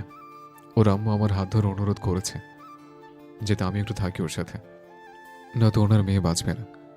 আমি পারিনি মায়ু, আমি মানা করতে পারিনি। একজন মায়ের কথা আমি ফেলতে পারিনি। আর আমার বাঁচা মরা, আমার অসুস্থতা তোর উপর প্রভাব ফেলে না। তুই ওকে বাঁচাতে পেরেছিস রুদ্র, কিন্তু ওকে বাঁচাতে গিয়ে তুই যে আমাকে মেরে ফেললি, তার কি হবে? আমি তো ওর চেয়েও বেশি অসুস্থ ছিলাম। ওটা বাহ্যিকভাবে দেখা গেলেও আমি ভেতরে ভেতরে কতটা কষ্ট পাচ্ছিলাম। আমাকে কেন ফেলে দিলি? আমার কষ্ট কেন চোখে পড়লো না তোর? আমি সস্তা তাই তুই আমাকে বাঁচানোর চেষ্টা করলি, কেন করলি না? রুদ্র তাকালো মায়ার দিকে। মায়া নিশ্চুপ তাকিয়ে আছে ওর দিকে। রুদ্র ঢোক গিলে আকাশের দিকে তাকালো, আবার বলতে শুরু করলো। এই দুনিয়াতে কারা সবচেয়ে অসহায় জানিস? যারা অন্যের মুখের উপর না বলতে পারে না, যাদের নিজের অনিচ্ছা থাকে সত্যি অন্যের কথায় মেনে নিতে হয়। আমি তোকে বলতে চেয়েছিলাম সব, কিন্তু তার আগে আমার কিছু হয়েছিল। কেন যে আমি তোর সাথে অমন করেছি জানিস? আর সে সুইসাইডের পর যেদিন আমি ভার্সিটিতে গিয়েছিলাম, সেদিন রোহানের সাথে আমার দেখা হয়েছিল। তুই তো জানিস ওর সাথে আমার সাপে নেউলের সম্পর্ক। ও আমাকে বলেছিল আমি নাকি তোর হাতের পুতুল, তুই যা বলিস তাই আমাকে শুনে শুনে চলতে হয়। আমাকে তুই জোর করে বিয়ে করেছিস, আমি নাকি কাপুরুষ, আমার কোনো গায়রত নেই, তোর মুখের উপর কথা বলার সাধ্য নেই। এটা ভালোবাসা না, চামচামি। আরও অনেক অনেক কিছু বলেছে। আমার খারাপ লেগেছিল, খুব রাগ হয়েছিল মায়ু। আমি আমার সব রাগ তোর উপর ছেড়েছি। তার উপর আমার মা বাবা, আমার বন্ধুরা সবাই খালি তোর পক্ষ নিত। কেন? তোর সব রাগের ভাগিদার আমি কেন হব? ও কাপুরুষ বললেই কি তুই কাপুরুষ হয়ে যাবি? আমার মাথা কাজ করেনি তখন। আমি সত্যি চেয়েছিলাম তোর থেকে প্রতিশোধ নিতে। এর জন্য যা ব্যবহার করেছি তোর সাথে, মনে হতো সবার ভালোবাসাই তো তুই পাচ্ছিস, আমার ভালোবাসা মানুষগুলো তুই কেড়ে নিয়েছিস। কিন্তু তুই চাস আমি তোকে ভালোবাসি, তাই আমি তোকে ভালোবাসবো না। এটাই হবে তোর প্রতি আমার সবচেয়ে বড় প্রতিশোধ। আমি কেমন যেন হয়ে গেছিলাম রে। I am sorry. তোর হিংসে হতো আমার উপর, হিংসে করে এসব করেছিস। মায়া ঢোক গিলে বলল। রুদ্র অপরাধী দৃষ্টিতে তাকালো। মিথ্যে বলবো না, হ্যাঁ হিংসে হতো, অনেক বেশি হিংসে হতো আমার। তোর সাথে ঝামেলা হওয়ার পর রাহুল আমার সাথে কথা বলা বন্ধ করে দিয়েছিল। আমার সব বন্ধুরা আমার থেকে দূরত্ব বানিয়ে নিয়েছিল। আম্মু আমার সাথে কথা বলতো না। তার মনে হতো আমার জন্য তুই চলে গেছিস, তাই আমার মনে হতো সবাই খালি তোকে ভালোবাসে। আমার রাগ হতো, কষ্ট লাগতো, আর সব রাগ তোর উপর ছাড়তাম। বিশ্বাস কর, তোকে কটু কথা বলার পর আমার নিজেরই খারাপ লাগতো। তুই না থাকার প্রতিটা ক্ষণে আমার তোকে মনে পড়েছে, কষ্ট লেগেছে। কেন তোকে এত বিশ্রভাবে কষ্ট দিলাম? তোকে যাতে আর কষ্ট দিতে না হয় সেই জন্যই তোকে বাড়িতে চলে যেতে বলেছিলাম। তুই চলে যাওয়ার পর প্রতিটা সেকেন্ডে আমি অনুতাপে ভুগেছি। প্রতি সেকেন্ডে বুঝেছি আমি যে কত বড় অন্যায় করেছি তোর উপর। তোকে কষ্ট দিয়ে আমি ভালো নেই মায়ু। অনুতাপের আগুনে প্রতিনিয়ত জ্বলছি আমি। আমার কীভাবে যে আফসোস হতো। তোর কেন অনুশোচনা হবে রুদ্র? তোর মনে কেন আফসোস জন্মাবে? আফসোস করার কথা তো আমার। আমি কেন নিজেকে এভাবে শেষ করে দিলাম? আমার তো এইভাবে শেষ হওয়ার কথা ছিল না। মায়া মলিন হাসলো। রুদ্র এগিয়ে গিয়ে শক্ত করে মায়ার হাত ধরল। মায়া হাত ছাড়িয়ে নিতে চাইল, রুদ্র ছাড়ল না। মায়া ব্যথাতুর শব্দ করে বলল। হাত ছাড়, ব্যথা করছে। রুদ্র হকচকিয়ে বলল। কি হয়েছে? এত শক্ত করে ধরে নি। মায়া এক হাত দিয়ে নিজের অন্য হাত চেপে ধরল। রুদ্রর হাত টেনে নিল, বিভ্রান্ত চোখে চেয়ে বলল। হাতে কি হয়েছে দেখি। আল্লাহ, এত কিসের দাগ? এই হাতের কি অবস্থা করেছিস তুই? আমি কিছু করিনি, ক্যানোলার দাগ। ক্যানুলা? তুই স্যালান নিয়েছিস? মায়া উদাস স্বরে বলল। আমি 20 দিন হসপিটালে অ্যাডমিট ছিলাম, জ্বর কম ছিল না কোনো মতেই। তুই তো জানিস আমার জ্বরগুলো কেমন হয়। ব্লাড লেভেল কমে গিয়েছিল অনেক, ব্লাড নিতে হয়েছিল। তুই জানিস রুদ্র, আমি না 20 দিন ঘুম ছাড়া প্রতিটা সেকেন্ড দরজার দিকে আশা নিয়ে তাকিয়েছিলাম। মনে হয়েছিল তুই আসবি। আমার অসুস্থতার কথা শুনে হয়তো নিজের ইগো ধরে রাখতে পারবি না। জানিস আমার সব বন্ধুরা এসেছিল আমায় দেখতে, প্রতিদিন ওরা নিয়ম করে আসতো। ইভেন আরশি পর্যন্ত এসেছে। ও যতই আমার চিরশত্রু হোক, আমি অসুস্থ হলেই দেখতে আসে। এই ব্যাপারটা আমার অনেক ভালো লাগে। ও হয়তো আমায় দুর্বল দেখে মজা পায়, তারপরেও আমার ভালো লাগে এটা। রোহান এসেছে, বাঁশ মেরেছে আমায়, তারপরেও ওদের দেখে আমার ভালো লাগতো। ওই হসপিটালের সাদা বেডটা দেখতে দেখতে কিছু পরিচিত মুখ দেখলেও বুকের মধ্যে শান্তি লাগতো আমার। সবাই এসেছিল রে, শুধু সে আসলো না যার জন্যে আমি সারাক্ষণ অপেক্ষায় থাকতাম, আকুল দৃষ্টিতে চেয়ে থাকতাম দরজার দিকে। সে সত্যি চেয়েছিল আমি মরে যাই। ওটা তার মনের কথা ছিল, শুধু রাগের কথা না। রুদ্র আকস্মিক কোনো কিছু বলতে পারল না। মায়া তাকালো ওর দিকে, রুদ্রের টলমল দৃষ্টি। কোনো মতে ঠোঁট নাড়িয়ে বলল, আমি জানতাম না, জানি আমি। আমাকে আমার কোনো ফ্রেন্ডে বলেনি। রুদ্রের চোখ বেয়ে পানি গড়িয়ে পড়ল। মায়া বলল, আমি বলতে মানা করেছিলাম, চেয়েছিলাম নিজ থেকে আমার খোঁজ নিসনি। রুদ্র কাঁপা কাঁপা হাতে মায়ার হাত ধরল। টপ টপ চোখ বেয়ে পানি ঝরল ওর। মায়ের দিকে তাকিয়ে ভেজা গলায় বলল। আমার খুব খারাপ লাগছে। মায়া নিশ্চুপ। প্লিজ মাফ করে দে আমাকে, আর কখনো এমন করবো না তোর সাথে। আমি আমার দোষ স্বীকার করছি, তুই যা বলবি আমি তাই শুনবো। আর সে সাথেও কথা বলবো না কোনোদিন, আর কোনোদিন কষ্ট পেতে দেবো না তোকে। বিশ্বাস কর, যা করেছি সব রাগের মাথায়। তুই জানিস মায়ু, তোর রুদ্র নিজের রাগ কন্ট্রোল করতে পারে না। তুই আমাকে যা শাস্তি দিবি তাই গ্রহণ করবো আমি। মায়া বিষাদ হাসলো, অভিযোগের স্বরে বলল, তুই তো আমাকে ডিভোর্স দিতে চেয়েছিলি রুদ্র, তুই আমার সাথে ভালো নেই, আর আরশির কাছে গেলেই ভালো থাকিস তুই। আমার মাফ করা নিয়ে কি এসে যায় তোর? সব মিথ্যা মায়ু, সব মিথ্যা। তখন তোকে কষ্ট দেওয়ার জন্য যা পেরেছি তাই বলেছি। আমি তোকে ডিভোর্সের কথা ভাবতেও পারি না মায়ু। তোকে ছাড়া কি করে থাকবো আমি? 25 দিন তো থাকলি, সেভাবে সারা জীবন থাকতে পারবি? রুদ্র শক্ত করে জড়িয়ে ধরল মায়াকে। রুদ্রের চোখের পানিতে মায়ার কাঁধ ভিজে যাচ্ছে। মায়া পাথর হয়ে দাঁড়িয়ে থাকলো, ছাড়াতে চাইল না নিজেকে। না ওর পিঠে হাত রাখলো। রুদ্র হেঁচকি তুলে বলল, তোর কান্না ভাজা মুখটা যতবার মনে পড়তো ততবার মরে যেতে মন চাইতো আমার। বারবার মনে হতো কেন তোর এই অগাধ ভালোবাসা বিনিময়ে কিচ্ছু দিতে পারছি না আমি তোকে। আমি অনেকবার যেতে চেয়েছি তোদের বাড়ি, নিয়ে আসতে চেয়েছি তোকে, কিন্তু আমার সাহসে গোলায়নি। কীভাবে মুখ দেখাতাম আমি তোকে? বিশেষ কর, কেউ জানায়নি আমাকে তুই হসপিটালে অ্যাডমিট আছিস, নয়তো আমি সেখান থেকে নিয়ে আসতাম তোকে। কত বড় কথা বলে ফেলেছি রে, মরে যেতে বলেছি তোকে। তুই মরে গেলে আমি বাঁচতে পারবো মনে হয় তোর? তোর অসুস্থতার কথা শুনে পাগল পাগল লাগছিল আমার। একদম ভালো লেগেছিলাম জানিস। খবর হলে তুই অসুস্থ পড়েছিস। আমি তো জানি তোর অসুস্থতা কেমন, তুই কেমন প্যানিক করিস। আর একটা অক্ষর আমি লিখতে পারিনি, বিশ্বাস কর। খাতা জমা দিয়ে বেরিয়ে বটগাছে নিচে অপেক্ষা করছিলাম তোর জন্য। তোর যে জ্বর ছিল আমি সেদিন জেনেছি। প্লিজ মাফ করে দে, আর কখনো এমন করবো না আমি। রুদ্র শক্ত করে জড়িয়ে ধরে থাকলো মায়াকে। অনেকক্ষণ কেটে যাওয়ার পর মায়া ছাড়া পেল রুদ্রের থেকে। রুদ্রের দু হাতে চোখ মুছল, নাক টেনে বলল, কেন আমার তো রাগ উঠেছিল আমি নিজেও জানি না। কেন এইভাবে প্রতিশোধ নেওয়ার জন্য উঠে পড়ে লেগেছে। একটা সিম্পল বিষয়কে কেন এতটা জটিল করে দেখে তোকে কষ্ট দিয়েছে। মাফ করে দে প্লিজ। এরপর তো যেতে পারতি, জ্বর শুনেও তো একবার দেখতে গেলি না। কে বলেছে আমি তোকে দেখতে যাইনি? প্রতি রাতেই দেখতে যেতাম আমি তোকে। যখন সবাই ঘুমিয়ে পড়তো তখন চুপে চুপে গিয়ে তোকে দেখে আসতাম। মায়া অবাক হয়ে বলল, তার মানে ওটা তুই যেতিস?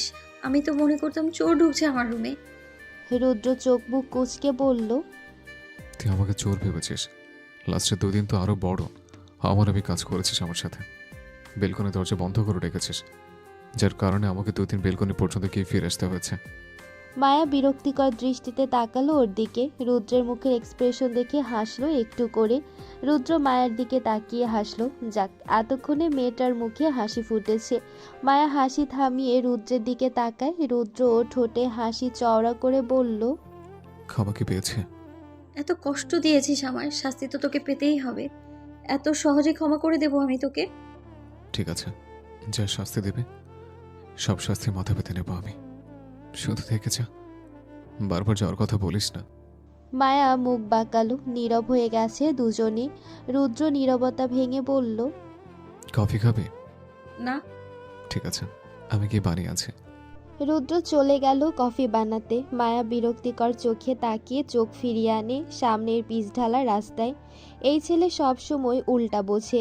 পুরো রাস্তা শুনশান। মায়া এক ধ্যানে তাকিয়ে থাকে সামনের নীরব রাস্তায়। রুদ্রের ডাকে মায়ের ভাবনার সুতো সেরে রুদ্র এক কাপ কফি এগিয়ে দেয় মায়ার দিকে। মায়া হাত বাড়িয়ে নেয়। মায়া সামনের দিকে তাকিয়ে কফিতে চুমুক বসাচ্ছে। রুদ্র তার গা ঘেঁষে দাঁড়ায়, দোনামোনা করে হাতটা মায়ার কাঁধে রাখে। রুদ্রের মনে হয়েছিল মায়া ওর হাত ঝাড়া মেরে সরিয়ে দেবে, কিন্তু মায়া কিছু করলো না, চুপ করে দাঁড়িয়ে থাকলো। রুদ্র আরেকটু নিজের সাথে জড়িয়ে নিল মায়াকে, ওর বুকের সাথে মায়ার মাথা ঠেকালো, আলতো চুমু খেলো ওর মাথায়। সকালে ঘুম থেকে মায়াকে টেনে তুলল রুদ্র। মায়া ঘুমু ঘুমু চোখে তাকিয়ে আবার শুয়ে পড়ল। রুদ্র গ্লাসে করে পানি এনে কয়েক ফোঁটা ওর মুখে ছিটিয়ে দিল। মায়া হকচকিয়ে উঠে বসলো, ছোট ছোট চোখে তাকালো রুদ্রের দিকে। রুদ্র কোমরে হাত দিয়ে দাঁত দেখিয়ে হাসলো, মায়াকে উদ্দেশ্য করে বলল, এক্সাম দিতে যাবে না তুই, নাকি এভাবেই পরে পরে ঘুমাবে? কয়টা বাজে? মায়া হাই তুলে বলল, এক্সাম শুরু হওয়ার আর 30 মিনিট বাকি আছে। কি বলিস?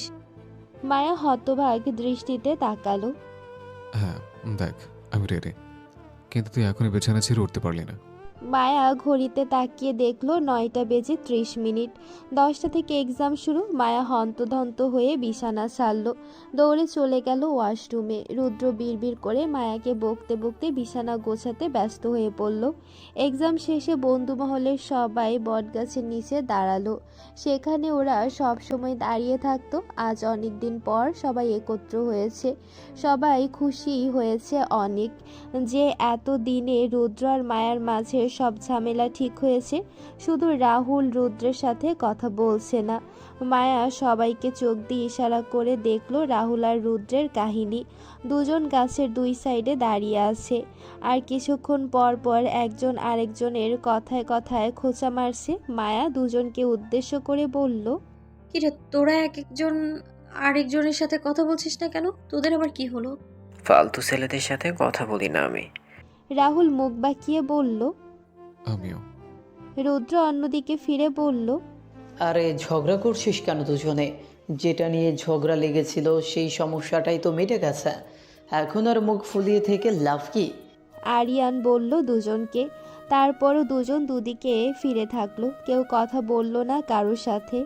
রুদ্র, এখানে কিন্তু দোষ তুই আগে করেছিলি, তাই আগে গিয়ে তোরই মিটমাট করা উচিত। রুহানি রুদ্রকে উদ্দেশ্য করে বলল। রুদ্র অবাক হয়ে বলল, আমি কি করলাম? শব্দ আমার, ও কিছু করেনি। কি করেছে ও? সব তো তুই করলি। তখন কি ঢুকেছিল তোর মাথায় কে জানে। তুই নিজেই রাহুলকে বলেছিলি ও যাতে তোর পার্সোনাল লাইফ নিয়ে মাথা না ঘামায়। বন্ধু হয়েছে বলে যা ইচ্ছে তাই বলতে পারে না। ও যাতে নিজের চরকায় তেল দেয়, মায়াকে নিয়ে যাতে তোকে আর কিছু বলতে না আসে। পরের বার থেকে ভালো হবে না। ব্লা ব্লা। জাস্ট তুই ভাব, তুই রাহুলকে বলিস নি কি? আর এইসব অস্বীকার করার চেষ্টা করিস না, সব আমাদের চোখের সামনেই ঘটেছে। আরিয়ান গম্ভীর স্বরে রুদ্রকে বলল। রুদ্র চুপ হয়ে গেল। আসলেই তো, ওই তো বলেছে রাহুলকে সব। রাহুল তো কিছু বলেনি ওকে, শুধু এটুকুই বলতে এসেছিল মায়াকে যাতে কষ্ট না দেয়। নিজের বেস্ট ফ্রেন্ডের কষ্ট কমানোর জন্য একটু চেষ্টাই তো করতে এসেছিল ছেলেটা, কিন্তু তার বিপরীতে কত কিছু শুনিয়ে দিয়েছিল রুদ্র। আসলে তখন সিচুয়েশনটাই এমন ছিল যে রুদ্রের সবাইকে শত্রু শনে হচ্ছিল। না চাইতেও কষ্ট দিয়ে কথা বলে ফেলেছে রাহুলকে, কিন্তু যেখানে ওর ক্ষমা চাওয়া উচিত ছিল সেখানে উল্টো রাহুলের সাথে অভিমান করে বসে আছে। কেন রাহুল রাগলো? রাহুল গাছের অন্যদিকে ফিরে দাঁড়িয়ে আছে। রুদ্র গুটিসুটি পায়ে গেল রাহুলের কাছে। রাহুল মুখ ঘুরিয়ে ফেলল।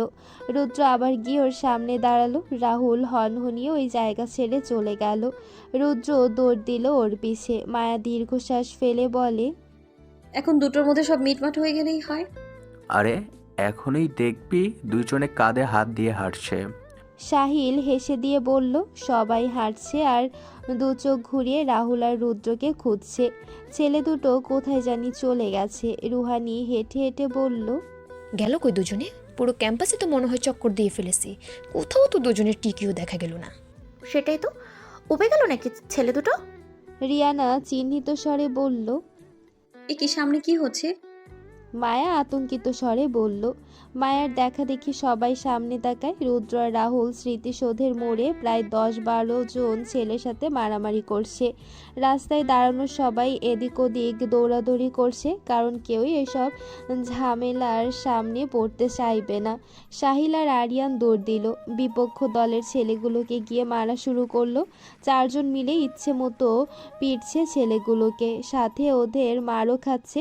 তবে ওদের মার খাওয়ার চেয়ে মার দিচ্ছে বেশি। সাহিল একজনকে রাস্তায় শুয়ে মারছে, কিন্তু ওর মনে হচ্ছে ও নিজের মনোপুতভাবে মারতে পারছে না, কিন্তু ওদিকে ছেলেটাকে আধমরা করে ফেলেছে। সাহিল দৌড়ে গিয়ে রাস্তার পাশ থেকে একটা বাঁশ হাতে নিল। এই তো এবার এইটা দিয়ে নিজের মনের মাধুরী মিশিয়ে মারা যাবে। কিন্তু তার আগে ছেলেগুলো পালালো। যারা হাঁটতে পারলো না তাদেরকে অন্যরা ধরে ধরে নিয়ে গেল। যাওয়ার আগে থ্রেড দিয়ে গেল, দেখে নিবে সবাইকে। সাহিল ঠোঁট উল্টে বাঁশটা হাত থেকে ফেলে দিল। ইস, কত শখ করে এনেছিল বাঁশটা, কিন্তু কোনো কাজেই লাগাতে পারলো না। ভেবেছিল বাঁশের ছোঁয়া লাগিয়ে সবার পিঠ ধন্য করবে, কিন্তু কিছুই হলো না। মায়া, রুহানি আর রিয়ানা রাস্তার একপাশে দাঁড়িয়েছিল। ছেলেগুলো যেতেই ছুটে গেল ওদের কাছে। মায়া ভয়ার্থ গলায় বলল, ঠিক আছিস তোরা সবাই? আরে হ্যাঁ, কি হবে আবার আমাদের? ক্ষমতা আছে নাকি ওদের আমাদের সাথে লড়াই করে জেতার? রুদ্র শার্ট ঝাড়তে ঝাড়তে বলল, কিন্তু হয়েছিল কি সেটা বল। এইভাবে মারপিট শুরু করলি কেন? আরিয়ান আর সাহিল তো কিছু না বুঝেই দৌড় দিল মারার জন্য। রুহানি বলল, তো আমাদের বন্ধুদের মেরেছে, আর আমরা না গিয়ে তোদের মতো দাঁড়িয়ে থাকবো নাকি? যদি রুদ্র আর রাহুলের থাকতো তাহলে আমরা ওদেরই মারতাম। আমরা যদি ছেলে হতাম অবশ্যই আমরা তোদের সাহায্য করতে যেতাম, কিন্তু আমাকে এটা বল, তোরা মারপিট শুরু করেছিলি কেন? রুহানি রাহুলের দিকে তাকিয়ে বলল, আর বলিস না, আমি যখন সামনে হাঁটছিলাম তখন রুদ্র পিছু পিছু আসছিল আমার। এক পর্যায়ে ও আমার হাত ধরতে গিয়ে ওদের সাথে ধাক্কা লাগে। রুদ্র সরিও বলেছে ওদেরকে, তারপর ওরা রুদ্রের কলার ধরলো। আমি ছাড়তে গেলে আমাকে থ্রেট দিল। ওর কোন আত্মীয় বড় ভাই বলে কোন পর্যায়ের নেতা, আমাদের নাকি ছাড়বে না। মাথা খারাপ হয়ে গেছিল, তাই মেরে দিয়েছি। রুদ্র গিয়ে রাহুলের কাঁধে হাত রাখলো, শান্ত স্বরে বলল, ঠিক আছিস? হুম। বলেই রাহুল রুদ্রকে জড়িয়ে ধরল। রুদ্র মুচকি এসে রাহুলের পিঠে হাত রাখলো। রুদ্র রাহুলকে ছেড়ে দাঁড়ালো। আরিয়ান আর সাহিলকে জিজ্ঞেস করলো, তোরা কোথাও ব্যথা পাসনি তো? দুজনেই মাথা নাড়ল, কিন্তু সাহিলের হাত কেটে রক্তক্ষরণ হচ্ছিল। রিয়ানা দ্রুত পায়ে গিয়ে সাহিলের হাত ধরল, নিজের ব্যাগ থেকে রুমাল বের করে সাহিলের হাতে বেঁধে দিল। সবাই মিটিমিটি হাসছে। রিয়ানা সবার হাসি দেখে আমতা আমতা করে বলল, আরে ওর হাত কেটে গিয়েছিল, এখন যদি কিছু দিয়ে না বাঁধতাম তাহলে ইনফেকশন হয়ে যেত।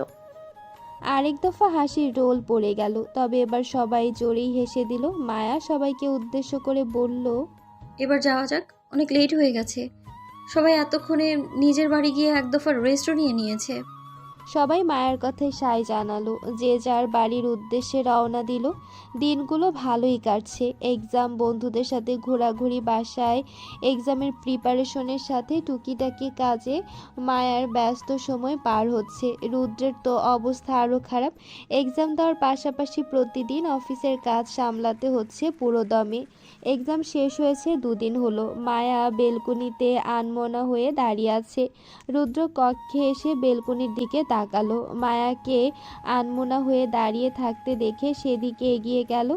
এক আকাশ সমান ভাবনা তার মনে। আচ্ছা, মানুষটাকে কি বেশি কষ্ট দিয়ে ফেলেছে? ওর চঞ্চল মানুষটা আসার পর থেকেই কেমন চুপচাপ হয়ে আছে। ও না বললে তেমন একটা কথা বলে না নিজ থেকে, সব সময় গম্ভীর আর শান্ত হয়ে থাকে। রুদ্রের কোনো কাজ পছন্দ না হলে সেটা নিয়ে বকে না ওকে। আগের মতো ঝগড়া আর মারপিট হয় না ওদের মাঝে, কিন্তু রুদ্র হাল ছাড়েনি। সব সময় চেষ্টায় আছে মায়াকে ঠিক করার, তার মনটা ভালো করার, অতীতের করা সকল খারাপ ব্যবহার ভুলিয়ে দেওয়ার চেষ্টায় আছেও। যদিও তা সহজ না, শরীরের দাগ কাটলে তা হয়তো কিছুদিন পর বিলীন হয়ে যায়, কিন্তু মনের দাগ মুছে কি এতই সোজা? রুদ্র দাগ কেটেছে মায়ার মনে, যা সে চাইলেও ভুলতে পারছে না। রুদ্র এই কয়দিনে মায়ার কাছে 1000 বার ক্ষমা চেয়েছে, বারংবার কথা দিয়েছে যে ভুল ও করেছে সে ভুলের পুনরাবৃত্তি আর হবে না। মায়া যাতে শেষবারের মতো ক্ষমা করে দেয়।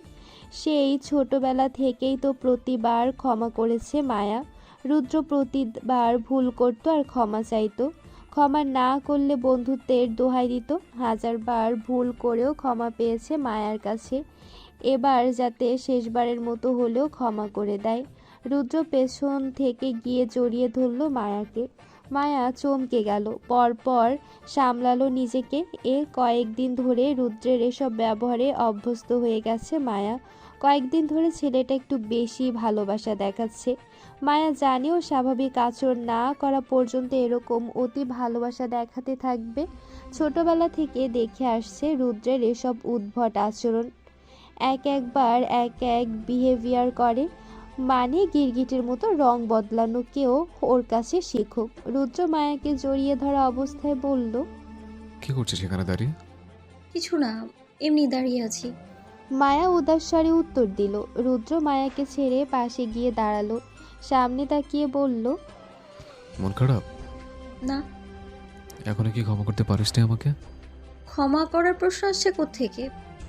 অনেক আগে থেকে ছিল প্রশ্নটা। আমাকে বল মায়ু, কোথায় কষ্ট হচ্ছে তোর? আমাকে বল। মায়া রুদ্রের দিকে ঘুরল, শান্ত কণ্ঠে প্রশ্ন করল, বললেই কি কষ্ট কমিয়ে দিতে পারবি? কষ্ট কমাতে হয়তো পারবো না, কিন্তু চেষ্টা তো করতে পারি। কষ্টগুলো যখন আমি দিয়েছি, তখন কমানোর উপায়ও তো আমাকেই খুঁজতে হবে। তোর খুঁজতে হবে না, শুধু চুপচাপ দাঁড়িয়ে থাক। বিরক্ত করিস না, বিরক্ত লাগে সব কিছু আমার। রুদ্র চুপ করে গেল। ক্ষণকাল অতিবাহিত হওয়ার পর মায়াকে উদ্দেশ্য করে বলল, রুহানি কল করেছে, সবাই নাকি ঘুরতে যাচ্ছে আজকে, আমাদের বেরোতে বলল। কোথায় যাবে? মায়া ভ্রু কুঁচকে বলল, সেটা সব একসাথে যাওয়ার পরে ডিসাইড করব। কিয়ৎকাল চুপ থাকলো দুজনে। রুদ্র কণ্ঠ খাদে নামিয়ে বলল, রেডি হয়ে নে, তোর তো রেডি হতে 4-5 ঘন্টা লেগে যায়। হ্যাঁ, সব কিছু একটু বাড়িয়েই বলিস। মায়া যেতে যেতে বাঁকা চোখে তাকিয়ে বলল। মায়া আয়নার সামনে দাঁড়িয়ে তৈরি হচ্ছে। সাদা রঙের একটা হাফ গাউন পরেছে মায়া, কানে ছোট ছোট পুঁথি ডিজাইনের দুল, বাম হাতে স্মার্ট ওয়াচ, চুলগুলো আছড়িয়ে ছেড়ে দিয়েছে। রুদ্র সঠিক বলেছিল, এটুকু তৈরি হতো মায়ার 45 মিনিট সময় লেগেছে। রুদ্র পেছন থেকে শার্টের হাতা ফোল্ড করতে করতে মায়ের দিকে না তাকিয়ে বলল, হয়েছে তোর? একটা সাদা রঙের শার্ট পরনে রুদ্রের। মায়া পেছন ফিরে রুদ্রকে বলল, রেডি আমি। রুদ্র চোখ তুলে তাকালো মায়ার দিকে। মায়ার মুখে কোনো সাজসজ্জা নেই, কৃত্রিম সাজগোজবিহীন একটা মুখ। রুদ্র মায়ার কাছে গিয়ে হাত দিয়ে মায়ার চিবুক ধরল, নম্র কণ্ঠে বলল, সাজলে না যে একটু? তুই তো সাজতে ভালোবাসিস। যখন মনের অনুভূতিগুলো মরে যায়, তখন আর এই শখের জিনিসগুলো ভালো লাগে না। রুদ্র নিশ্চুপ তাকিয়ে থাকলো মায়ার দিকে। মায়াকে পাশ কাটিয়ে গিয়ে ড্রেসিং টেবিলের সামনে থেকে মাস্কারা আর লিপ বাম হাতে নিল। মায়ার হাত ধরে নিয়ে এসে ড্রেসিং টেবিলের সামনের সাইড টেবিলে বসালো। মায়া অবাক হয়ে দেখছে রুদ্রকে। রুদ্র যত্ন করে মায়ার চোখের পাপড়িতে মাস্কারা লাগিয়ে দিল, ঠোঁটে লিপ বাম লাগিয়ে দিল। মায়া গোল গোল চোখে দেখছে রুদ্রকে। রুদ্র মায়ার গাল টেনে দিয়ে মিষ্টি হেসে বলল, দেখেছিস কত সুন্দর করে সাজানো শিখে গেলাম। মায়া চোখ নামিয়ে ফেলল। রুদ্রের চোখে ভালোবাসা দেখলেই ওর ভয় লাগে, কারণ অতি ভালোবাসা দেখানোর পরপরই রুদ্র পল্টি নেয়। দুজনে গাড়িতে বসে আছে। রুদ্র শীষ বাজিয়ে গাড়ি চালাচ্ছে, চোখে সানগ্লাস পরা। গোধূলি বিকেল, গাড়ির জানালা ভেদ করে সূর্যের আলো পড়ছে সিটের উপর। মায়া অপলক বাইরে তাকিয়ে আছে। শহরের যানজটপূর্ণ রাস্তা পেরিয়ে ওরা গ্রামের মেঠোপথ ধরে এগিয়ে চলছে। চারিদিকে প্রাকৃতিক সবুজের সমারোহ। পেছনের সিটে রুহানি আর রাহুল বসা। ওদের সামনে আরেকটা গাড়ি চলছে, সেখানে রিহানা, সাহিল আর আরিয়ান বসেছে। ওয়াহিদপুর গ্রামে ছোট কোমলদহ বাজারের কাছে অবস্থিত নীলাম্বর লেক। রাস্তার দুপাশ জুড়েই কাশফুলের রাজ্য। সাদা সাদা কাশফুলের বিচারণে মনে হচ্ছে এক টুকরো আকাশ মাটিতে নেমে এসেছে। সবাই মুগ্ধ চোখে দেখছে গ্রামের কাশফুলের মনোরম সৌন্দর্য। অবশেষে গাড়ি লেকের পাশে গিয়ে পৌঁছালো। চারিদিকে সুন্দর বাতাস বইছে। দুই পাশের সুউচ্চ পাহাড় থেকে পানির অবিরাম লেকে গড়িয়ে পড়া দৃশ্য শব্দ পর্যটকদের সব ক্লান্তি মুহূর্তেই দূর করে দেয়। মায়া দুহাত প্রসারিত করে চোখ বন্ধ করে দাঁড়ালো। আশেপাশে মানুষের উপচে পড়া ভিড়, কিন্তু অনেক বড় জায়গা জুড়ে লেক হওয়ায় মানুষের ভিড় অতটা ঠাউর করা যাচ্ছে না। সবাই দৌড় দিল লেকের কাছে। লেকের স্বচ্ছ পানিতে মায়া নিজের পা ভেজালো। নিঃসন্দেহে বলা যায় জায়গাটা হাইকিংয়ের জন্য বেস্ট। রুহানি মোবাইল বের করে কয়েকটা সেলফি তুলে নিল মায়া আর রিয়ানার সাথে। আরিয়ান, রুদ্র, রাহুল আর সাহিল একটু দূরে দাঁড়িয়ে পানি ছিটাছিটি করছে। রাহুল সাহিলের মাথা চুবিয়ে ধরেছে পানির সাথে। আরিয়ান ওদেরকে ছাড়ানোর চেষ্টা করছে, আর রুদ্র হেসে হেসে মজা নিচ্ছে। মানে এগুলো শোধরাবে না, যেখানে যাবে সেখানে আজাইরা কাজকাম করতে হবে এদেরকে। রুহানি ডাকলো চারজনকে। রুহানির ডাকে সবাই তাকালো। সাহিল পানির থেকে ছাড়া পেয়ে বড় বড় করে শ্বাস ফেললো। নাকে মুখে পানি ঢুকে অবস্থা কাহিলোর। সাহিলের হাতে পড়ার আগে রাহুল দৌড় দিয়ে ওদের সাথে দাঁড়ালো, কিন্তু সাহিল তো ছাড়ার পাত্র নয়। সে সেই ধুমধাম কিল বসিয়ে দিল রাহুলের পিঠে। অবশেষে সাতজনে মিলে সেলফি তুলল অনেকগুলো। সবাই উপভোগ করছে মনোরম পরিবেশটাকে নিজেদের মতো করে। রাহুল গিয়ে গাড়ির ডিকি থেকে বল নিয়ে এলো। এত সুন্দর একটা লেকে ফুটবল না খেললে জমে নাকি? ছেলেরা চারজনে মিলে ফুটবল খেলছে। মায়া, রুহানি আর রিয়ানা গিয়ে আবদার করলো ওরাও খেলবে। রাহুল আর সাহিল পচালো ওদেরকে। ফুটবল মেয়েদের জন্য নয়, পরে হাঁটু ভেঙে ভেবা করে কাঁদবে।